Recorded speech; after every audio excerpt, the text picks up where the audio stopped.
I never expected I would get paid to carve pumpkins. I'm actually not certain how many pumpkins I've carved in my lifetime, but it is over 6,000.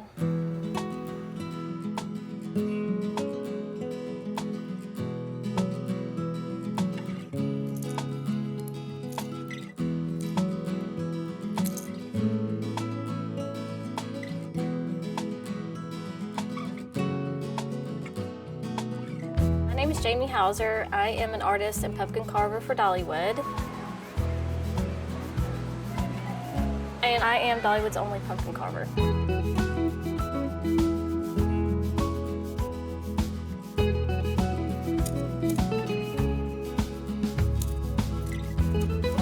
I was brought in as a carver the very first Pumpkin LumiNights, and now I'm the only carver that they use.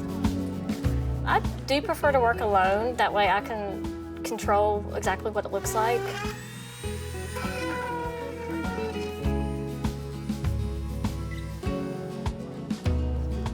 I've honestly done art my whole life, whether it be drawing, painting, and I just started carving pumpkins like everybody else, and I was pretty good at it, and then Dollywood contacted me with the first Pumpkin LumiNights. The first year, I think we had probably about 300 or 400 pumpkins on part carved, and now thousands.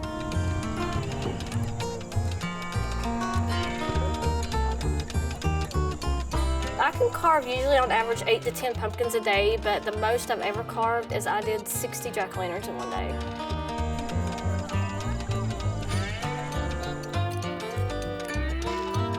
I started with the plastic kits that everyone gets, and I realized I couldn't really do what I wanted to do, and I actually watched other pumpkin carvers and saw what they use and started trying different things.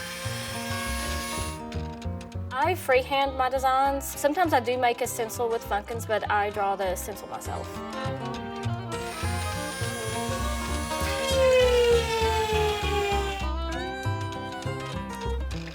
I use a China marker and I draw the design on it. And you can actually use a cloth to wipe it off afterwards, whatever's not cut. I put the light in it and start carving it. I use a real light, a light bulb in the pumpkin, because I feel like the candles don't bring enough light to it. You can use kitchen knives. I use a lot of wood carving knives. I use a linoleum cutter. That's probably one of the different things that I use. It's a little bit unusual. And I do have some regular pumpkin carving tools too. These are actually wood carving knives. That's what I usually cut through the back with. And these are different pumpkin carving tools. You can see they're kind of beveled. I would just start cutting in and cut as deep as I can on the eyes because you want that to be the brightest point.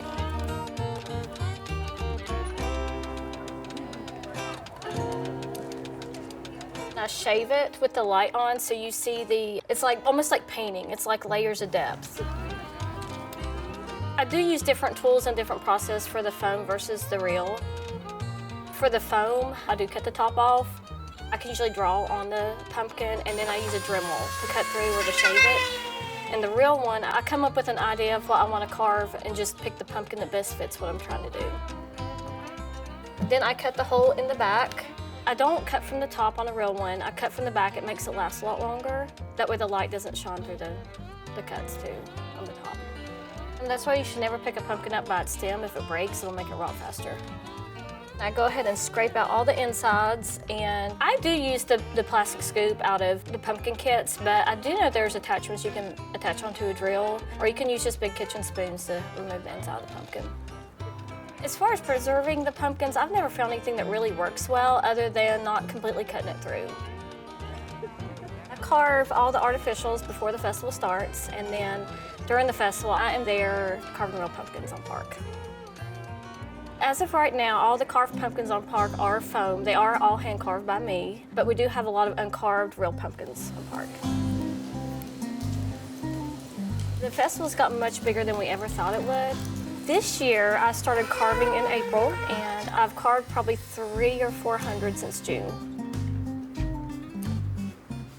Our design process is we have like an area we want to tie into the theme of it. So this year, we have a new roller coaster, Big Bear Mountain. So we're trying to design the flower beds to theme in with that. Like sunflowers, butterflies, bears, stuff that ties in with what we're doing there. This is the largest pumpkin I've ever carved. It does not fit through a door. I have to carve them outside or in this building. I'm actually carving another one like this. It's a claw mark with a bear licking through it. I do not feel famous when I walk the park. But I do feel proud, like when it's all together, it's kind of amazing how many I've actually carved that are on park. I think one of my favorite things I like to do is draw different animals and carve different animals. It's a little bit more challenging than just like a flower or a jack-o'-lantern. I see the work at Dollywood as a fun challenge. I don't find it overwhelming. It's fun to think of new ways I can carve something to fit in with the park. I think pumpkin carving is just I just enjoy it. It's just a different way to express art. I'm very ambitious with carving. I would like to try more masterpieces, like famous paintings. Honestly, I think for somebody that's not really ever carved a pumpkin, I would just stick with the jack-o'-lantern to begin with before you try more complex designs. I think my favorite thing about this festival is just seeing people's reaction to all of their stuff, because we put in a lot of hard work for this festival, and just to see how happy it makes people.